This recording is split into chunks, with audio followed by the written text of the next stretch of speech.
Assalamualaikum warahmatullahi wabarakatuh. Bismillahirrahmanirrahim. Tabarakalladzi nazzala al-furqana ala 'abdihi liyakuna lil 'alamina nadhira. Allahumma shalli wa sallim ala sayyidina maulana Muhammadin wa ala alihi washabihi asma'in, amma ba'du. Yang sangat saya hormati Rektor Tribakti Kiai Haji Abdul Kafabi, semua keluarga Lirboyo, semua yang hadir yang saya hormati. Ini tadi saya diajari doa maksa Tuhan. Saya punya sanad yang mungkin lebih keren. Jadi ada seorang Arabi berdoa di Raudhah, ya Allah, jika engkau jadikan orang soleh, maka yang senang adalah kekasihmu. Jika engkau menjadikan saya orang fasik, maka yang senang musuhmu, yaitu iblis. Tinggal jenengan mau nyenangkan kekasihmu apa musuhmu. Akhirnya ada hadis, ya sudah, soleh saja soleh. Doa kok gitu. Artinya kalau seseorang soleh yang suka siapa? Rasulullah. Rasulullah berstatus Habibullah. Ya Allah, kalau engkau jadikan aku orang soleh yang suka kekasihmu, kalau aku jadi orang fasik yang suka musuhmu. Terserah jenengan mau menyenangkan musuhmu apa menyenangkan kekasihmu. Coba pun terserah jenengan. Tentu pilihannya Allah menyenangkan kekasih Allah. Itu saya ijazahkan ini. Semoga gak diterima. Covid.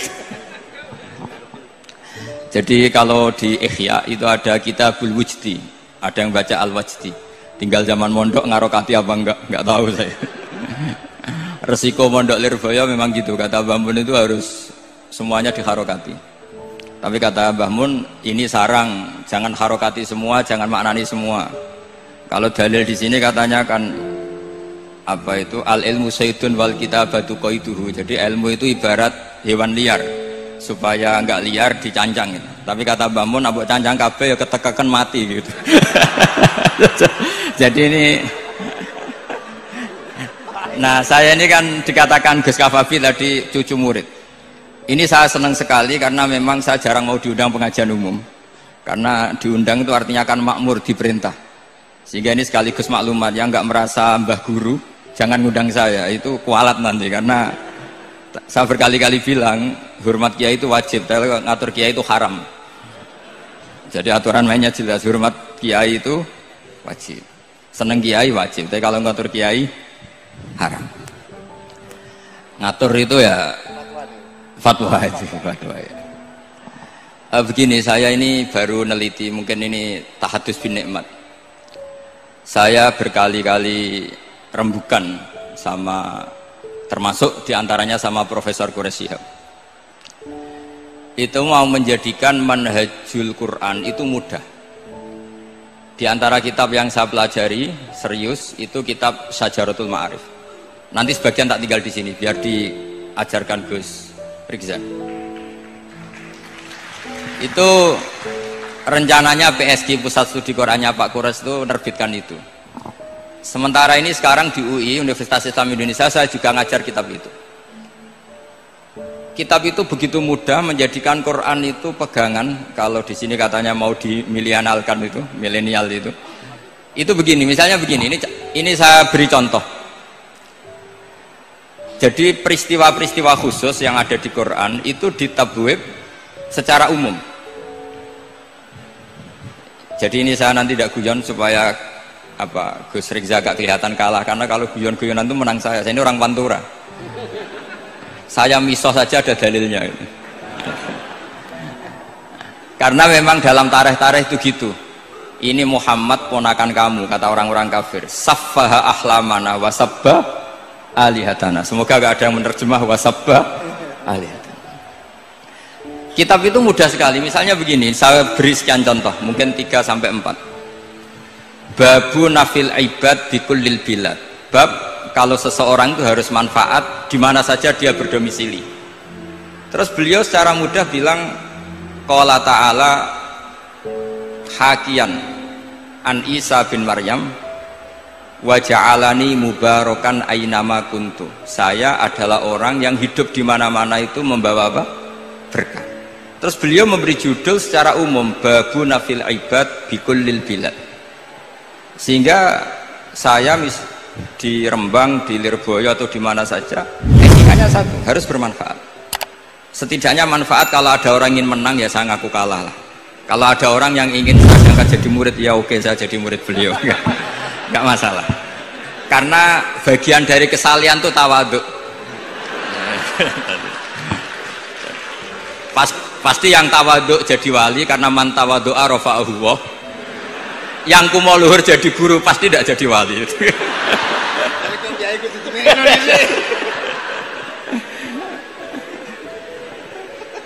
Terus ada bab yang sesuai dalam konteks Indonesia. Itu juga dibabkan umum, babu saddid dzara'i. Bab menutup pintu potensi-potensi yang enggak baik. Terus beliau mengutip qala ta'ala wala tasubbul ladzina yad'una min dunillahi fayasubbullaha adwam bighairi ilm. Jadi dulu para sahabat saking semangatnya berislam, itu saking semangatnya itu sering bilang jancuk Lata, jancuk Uzza. Jadi ini tidak jauh-jauh dari misah karena memang sudah dicap cangkem elek tadi. Terus mereka tanya, lalu kalau Tuhan saya jancuk, bahayanya jancuk juga Tuhan kamu? Akhirnya Allah bilang gini, Muhammad, umatmu kandhane aja misoi brolo, kurbane aku. Makanya terusannya ayat fayasubbuha adwam bi khairi. Dan itu oleh Syekh Izzuddin bin Abdissalam yang dikenal sebagai Sultanul Aulia itu dibabkan mudah sekali. Babu saddid dzara'i. Jadi kalau kamu ingin Allah tidak dipisoi, Islam tidak disakiti, kamu jangan menyakiti agama lain. Itu bagian dari mencintai Islam. Jangan kira kita hormat sama agama lain karena ikrar, tidak, itu bagian dari mencintai Islam. Terus mengutip sekian hadis, la yasubbur rajulu abahu. Sebagian riwayat la yal'anur rajulu abahu. Ada yang baca layal ani, terserah lah. Kalau nahiya layal an sopa rajulu, terserah itu apa khobar bimanal amri apa bacanya layal an itu bisa dipasul masail nanti itu. Jangan sampai seseorang tuh misoi bapaknya. Kata para sahabat, wa kaifa yasubbur rajul abahu. Bagaimana mungkin seseorang misoi bapaknya sendiri? Terus kata Rasulullah, yasubbu abar rajuli fayasubbu abah. Wa yasubbu ummar rajuli fayasubbu ummah. Dia misoi bapaknya orang lain kemudian dibalas bapaknya dipisah. Ini penting saya utarakan. Jadi mudah sekali. Terus dibabkan di bab umum itu babu saddid dzara'i. Sehingga peristiwa yang khususiyah ini menjadi bisa ditarik kesimpulan secara umum dan Quran maupun hadis mengawal kita ila yaumil kiamah. Karena kita ada kehilangan stok untuk memaknai Quran dan hadis dengan cara yang diajarkan Syekh Izzuddin bin Abdissalam yang kita kenal, beliau termasuk Sultanul Ulama. Contoh ketiga ini yang paling penting dan itu saya sering utarakan. Beliau bikin judul la yutrakul haqqu li ajlil batil. Kebenaran tidak boleh ditinggalkan hanya karena banyak kebatilan. Uniknya apa? Beliau pakai dalil, saya yakin seorang Dr. Riza pun nggak terlintas kalau itu ada. Meskipun bikin rumus istihad tadi yang nggak ada kembarannya tadi. Karena ulama yang waras ya nggak ingin ngembari rumus seperti itu. Memang nggak perlu dikembarin, apalagi dosen-dosen tribakti itu nggak suka. Ini padune ra kuat gaji kan gitu. Itu kan dalih ya, dalih supaya ngirit ya. Wes mulang gak arep-arep gaji barokah gitu. Itu mesti kong kali kong sama bendara ya. Karo yayasan itu. Itu ada judul la yutrakul haqqu li ajlil batil. Itu uniknya beliau hanya dalil inna sofa wal marwata min sya'airillah faman hajjal baita wa atamara fala junaha alaihi ayyat tawafa bihima. Sofa dan Marwah itu hakikatnya adalah min sya'airillah, termasuk syiar-syiarnya Allah. Maka siapa yang haji maupun umroh nggak apa-apa. Allah dalam bahasakan itu nggak apa-apa, fala junah nggak apa-apa, terus saja tawaf di situ. Memang dalam bahasa Quran nggak bahasa sa'i tapi pakai bahasa tawaf, ayat tawafa bihima. Kata Sayyiduddin bin Abdissalam, di sofa ini ada Isab nama berhala, di Marwah ada Nailah juga nama berhala. Yang orang-orang jahiliyah dulu ini menyembah dua berhala ini. Karena ada berhala mereka merasa risih kalau ibadah ritual tauhid di situ. Tapi kata Allah, teruskan saja kamu tawaf di situ atau sa'i. Artinya apa? Kebenaran tetap diperintahkan meskipun ada kebatilan. Jadi gampang sekali. Terus beliau bikin judul la yutrakul haqqu li ajlil batil. Barang hak itu tidak boleh ditinggalkan karena barang batil. Saya di mana-mana kalau boleh dikatakan fatwa. Kalau ada orang mati karena narkoba atau karena mendem atau karena koplo atau karena apa oplosan, itu kita sebagai kiai datang saja. Tapi tidak harus kiai yang top-top kayak Gus Rizal, salah satu kiai datang. Karena sekali kita tidak datang, mereka akan menciptakan tradisi baru dalam penguburan. Kiai ratekong, soleh-soleh ratekong, dipendem ala mereka. Didekno ambek diminumi arak. Sehingga kita datang ini karena apa? Sebetulnya demi melaksanakan syariat Islam, memperlakukan janazatu muslim. Kita kelola secara Islam. Meskipun mangkel, kita mangkel, wong mati kok oplosan. Mati-mati pas sujud kan keren. Atau mati karena gaji terlambat kan keren. Ini mati kok. Atau mati karena miskin telat apa? Gaji kan keren, tirakat lah qanaah. Nah. Betul, ini mas-mas kalau yang mencintai bapak ada kesampaian, syahid cinta itu juga syahid. Asal tidak pernah lihat, tidak pernah SMS, ngempet tok itu kalau mati itu syahid. Tapi syaratnya nggak ngelihat, nggak nge-SMS, nggak WA. Pokoknya seperti itu. Nah, ini penting saya utarakan. Saya pernah diundang salah satu acara akad nikah. Itu yang undang itu nanggap ketoprak.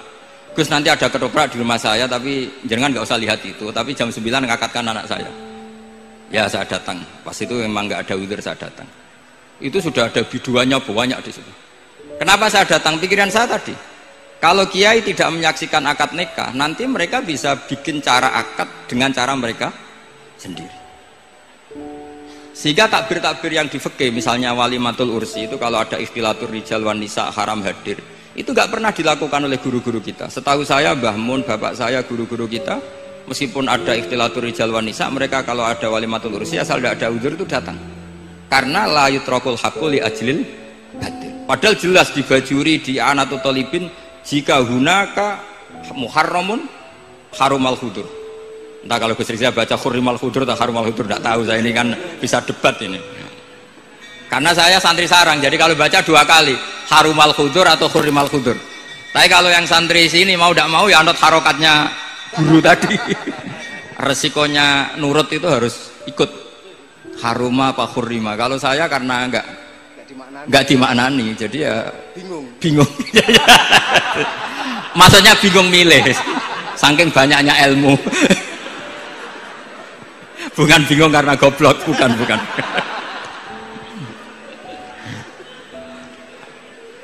Ini penting saya utarakan. Jadi judul itu penting sekali. La yutrakul haqqu li ajlil batil. Contoh keempat, babu tolabil manzilah. Seorang yang terpercaya itu boleh cari pangkat di pemerintahan. Beliau dalilnya gampang sekali.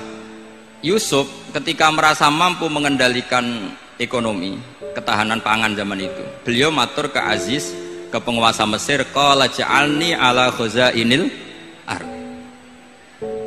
Jadikan saya sebagai pengelola hasil bumi. Ini hafizun alim, saya ini orang terpercaya, saya ini orang yang pinter.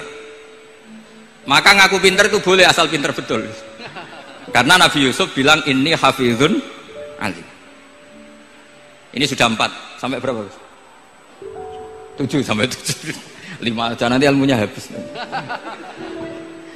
Jadi saya mohon nanti kitab itu saya tinggal 1. Tolong dipelajari teman-teman supaya apa ya, ada cara mudah. Dan kitab itu pernah dibaca Syekhina Kiai Maimun di Sarang, pernah tak bawa ke Jakarta, saya diskusikan dengan Pak Profesor Quraisy Shihab. Terus sekarang juga dalam proses diterjemah. Tapi saya mohon ini yang nggak penting, terjemahnya itu nggak penting.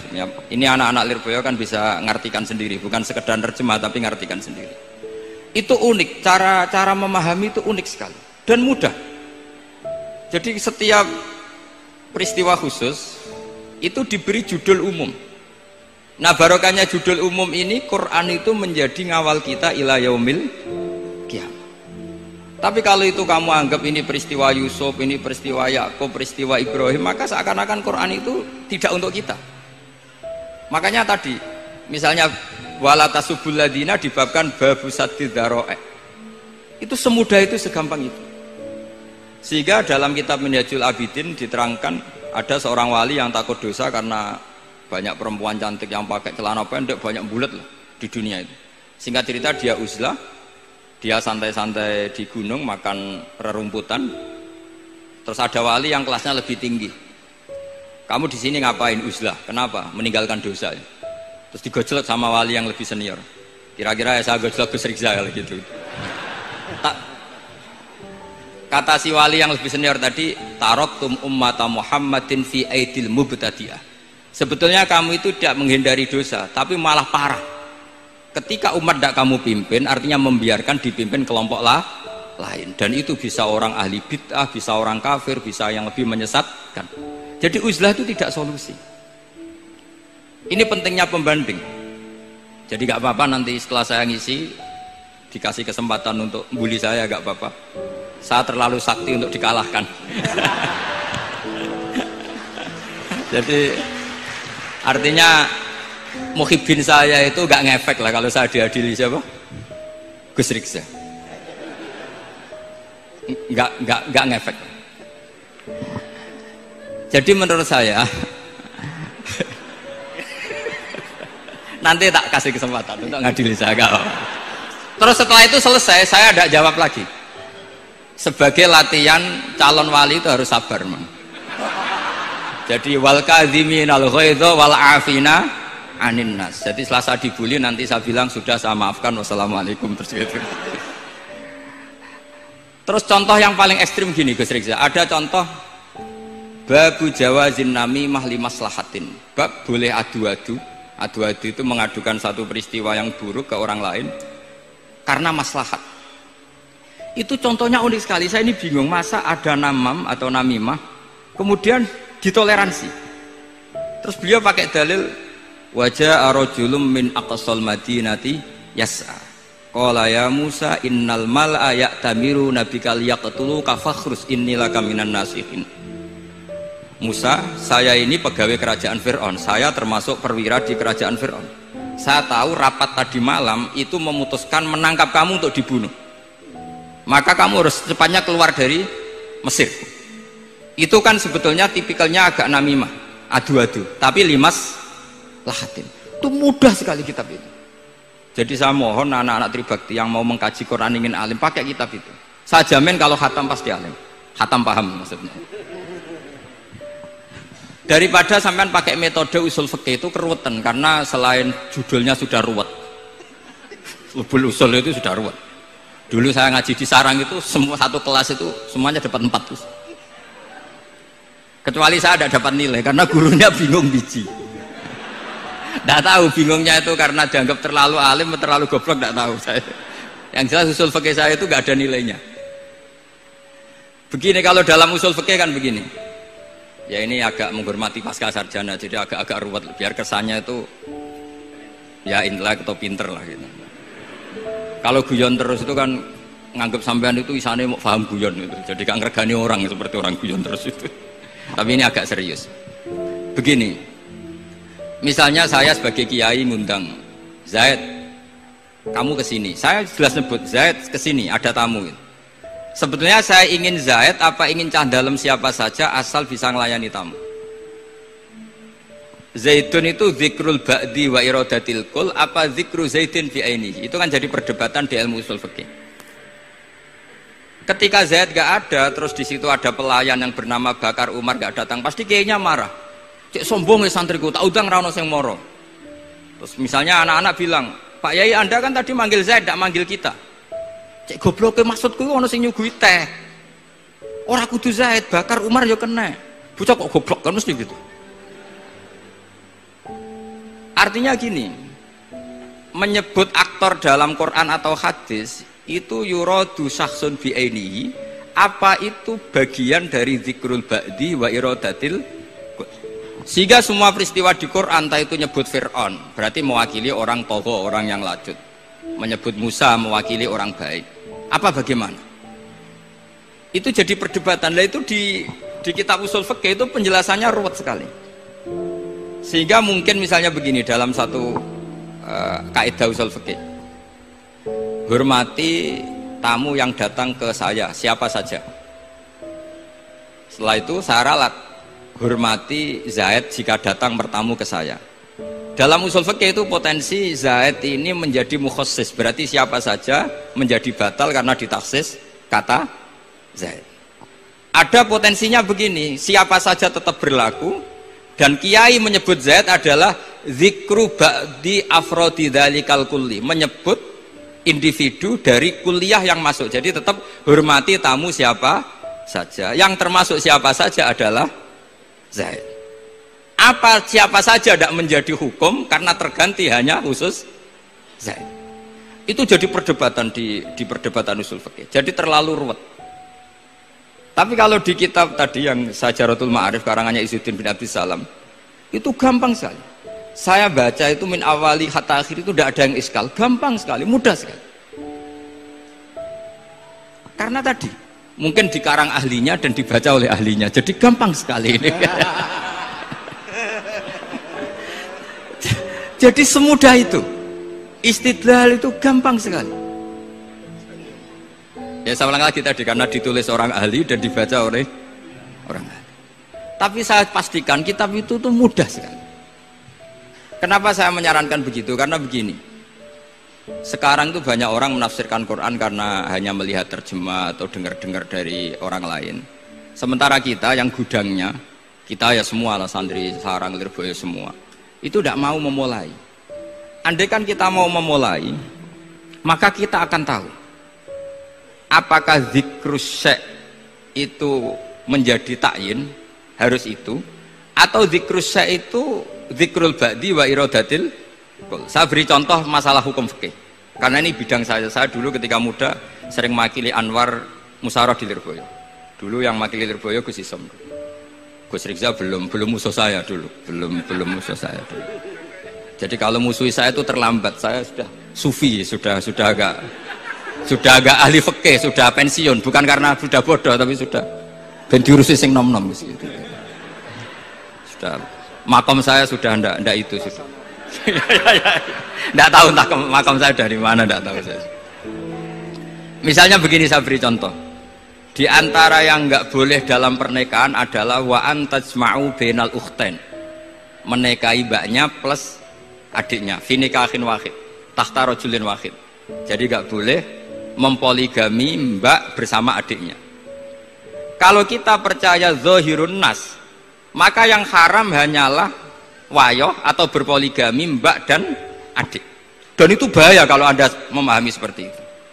Zaman Rasulullah Sugeng ngendikan ditambahi satu tok sama Nabi, wala benal mar'ati wa ammatiha wala benal mar'ati wa kholatiha. Itu kalau orang Jawa kan satu, karena bulik dan bude orang Jawa itu sama, dari bapak ya bulik, dari ibu juga bulik. Tapi kalau orang Arab bilang min jihatil ab disebut ammah, min jihatil dikatakan kholah.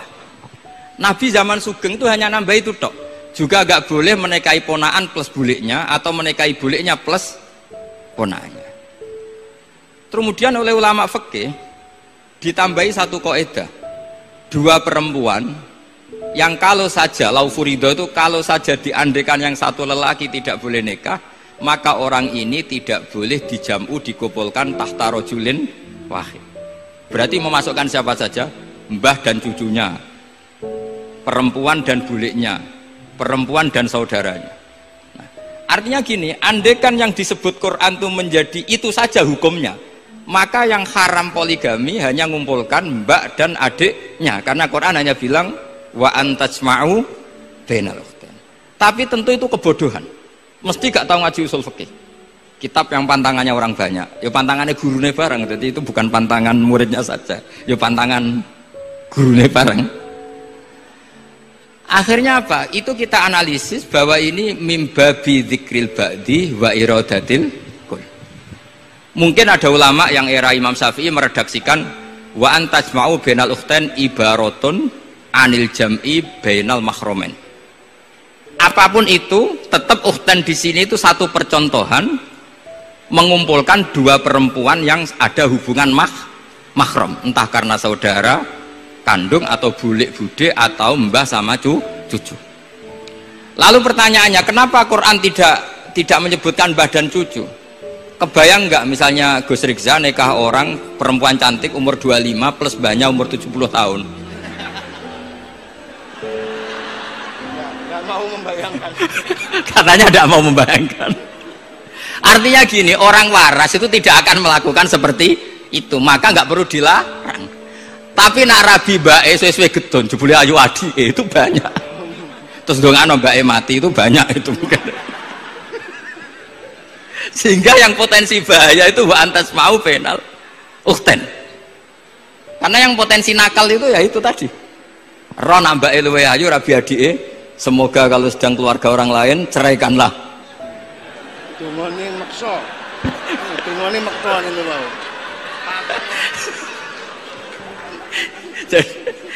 Jadi ini penting saya utarakan. Jadi ini serius tapi saya tetap rileks. Jadi mohon dipelajari lah usul fikih. Kalau usul fikih Anda kesulitan, pelajari saja kitab Syajaratul apa? Ma'arif. Nanti kitabnya saya titipkan siapa saja Pak. Insya Allah sampai ke kursi saya. Apa kitab Syajaratul Ma'arif. Itu menurut saya kitab terbaik dalam mempermudah memahami Quran. Ya modelnya begitu, misalnya tadi babu nafil ibad bikulil bilad, bab seorang hamba sebaiknya di mana saja bermanfaat. Terus cerita tentang Nabi Isa, wa ja'alani mubarakan aina ma kuntu. Saya masih ingat baca kitab supaya Pondok Lirboyo bangga bahwa cucu muridnya alim alama. Jadi ini bagian dari itu. Wong putu muridnya we alim, bangunnya murid Lirboyo ra alim, wong putune we alim kan gitu. Jadi kalau sama ndak alim dosa gede. Saya kata Gus Kafafi kan putu murid, wong putune we alim mosok muridnya gak alim. Awas nak keman gak alim, sini-sini wong. Jadi harus mengkaca putune we alim, apalagi anak epas. Apalagi anak epas.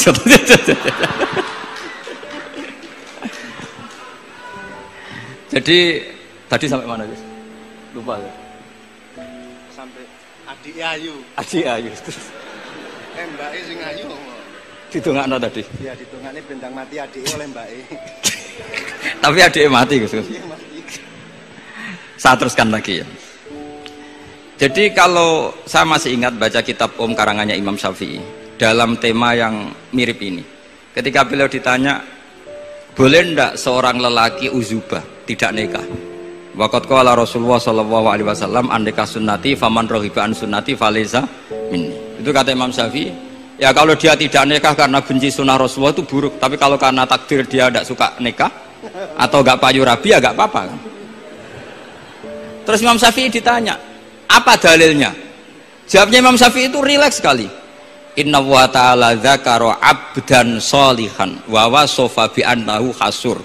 Terus beliau baca ayat wasayyidaw wa hasura wa nabiyyam minas sholihin. Allah itu menyebut sekian hambanya yang soleh, dan di antara hambanya yang soleh itu berstatus hasur, orang yang tidak nikah. Artinya tidak nikah itu bukan mengganggu kesalehan, maka uzubah itu halal. Semudah itu dulu orang memahami Quran. Kok sekarang jadi sulit tuh salah gurunya apa salah muridnya? Jadi ini cobalah di apa ya, saya memang ingin supaya Pondok Lirboyo itu mudah sekali paham Quran. Saya ini termasuk heran ya, kenapa saya yang ngomong tafsir itu menurut saya biasa saja sama. Tapi saya kata orang banyak itu sudah mufassir. Kenapa saya ngomong biasa saja? Karena ya tadi dengan perangkat-perangkat ilmu kayak usul fikih, kayak fikih sendiri, termasuk kitab Syajarut, memang memahami Quran itu gampang. Wong kafir saja bisa paham dulu. Umar ketika paham Quran itu belum mondok Lirboyo, masih kafir, nggak pernah jadi mustahik, apalagi wakil rektor, nggak pernah. Tapi ketika adiknya Fatimah baca Quran, Toha ma anzalna alaikal qur'ana litashqa illa tadhkirata limai, itu dia paham dan menjadi masuk Islam. Itu coba fahamnya itu sama ngajinya dulu mana? Dulu fahamnya karena Quran itu muyassar, mudah. Pernah ada seorang ustadz yang mungkin kalau sekarang agak ekstrim lah. Sama ndak usah bilang cingkrang, ndak usah, pokoknya agak ekstrim ini. Kamu kok senengannya nuduh orang itu? Sampai saya kadang ketularan. Saya ini orang baik, gak suka nuduh orang. Itu ada orang yang agak ekstrim itu, datang ke Harun ar-Rasyid. Ya Amirul Mukminin gitu. Inni nasihun laka famusaddidun alaika.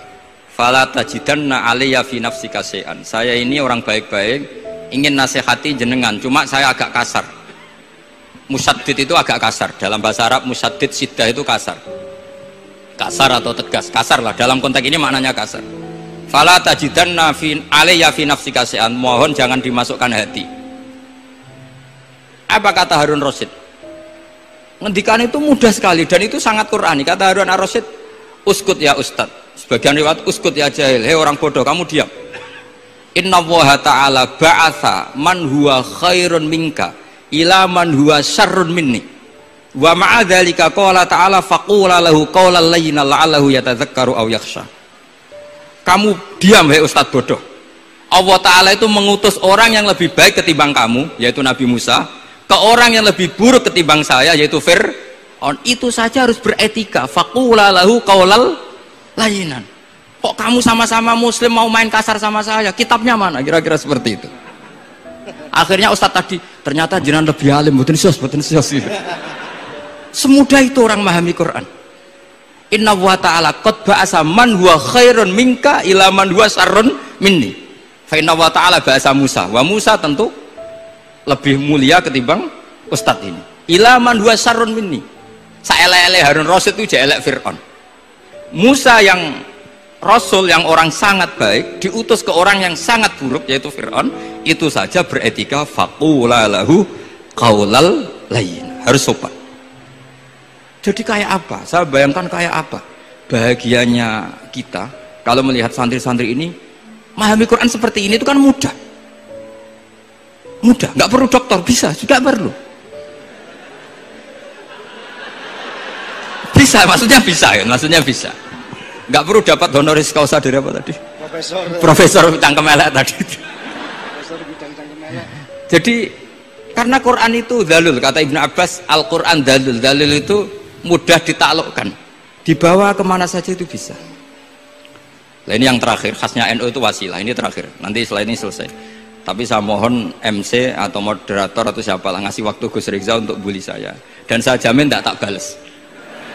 Tidak tak balas, dan saya latihan legowo tadi, wal afina aninas.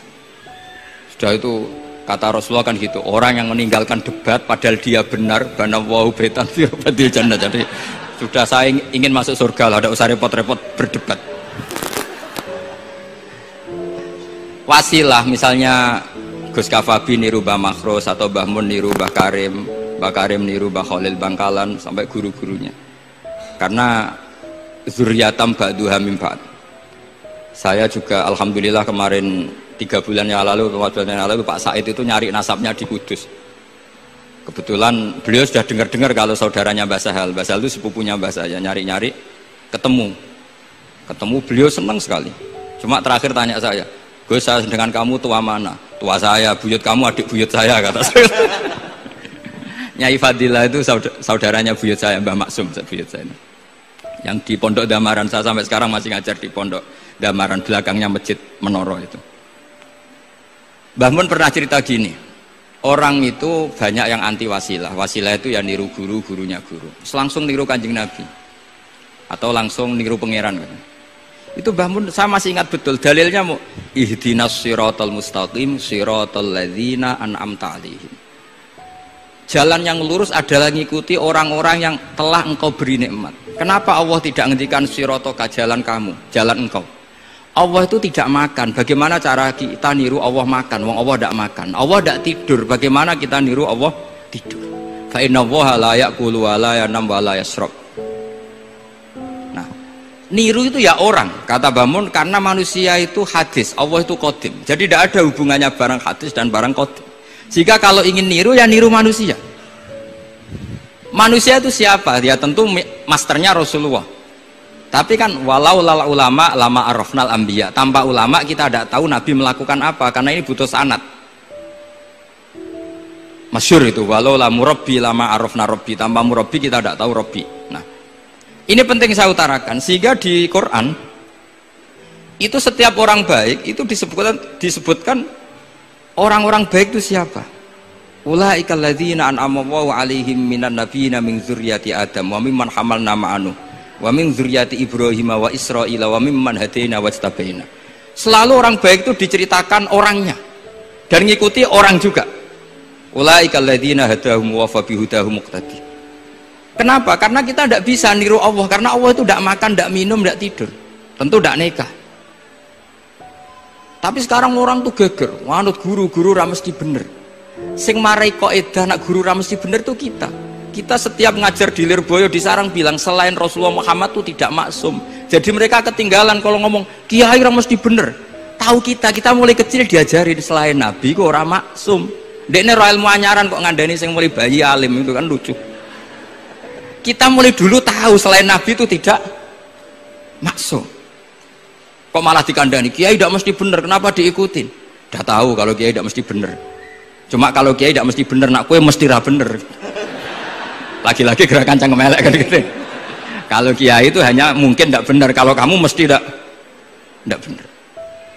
Ini penting saya utarakan sehingga mudah sekali. Apa dalilnya wasilah? Ya kita jawab saja. Ihdinas siratal mustaqim, siratal ladzina an'amta alaihim. Semudah itu Quran dipahami ahlinya. Tapi sekarang kok memahami Quran jadi sulit? Saya menjadi tidak tahu. Ya seperti tadi Izzuddin bin Adi Salam itu banyak dalil la yutrakul haqqu li ajlil batil. Itu contohnya itu hanya innas sofa wal marwata min sya'airillah. Ketika sofa dan marwah belum steril dari berhala-berhala itu, ketika Ka'bah belum steril dari berhala-berhala itu, Nabi tetap tawaf di Ka'bah, tetap sa'i di sofa dan marwah. Kemudian itu disimpulkan la yutrakul haqqu li ajlil batil. Segampang itu agama. Tapi kenapa menjadi sulit? Jadi saya mohon sekali karena kitab itu sedang dikaji di PSG Pusat Studi Quran, juga dikaji di pondok saya. Dulu Syekhina Maimun pernah baca juga. Sekarang di UII yang ngajar saya. Jadi saya ingin, dan itu diajarkan ditulis lah oleh ulama sing ma'ruf, bahkan gelarnya Sultanul Ulama.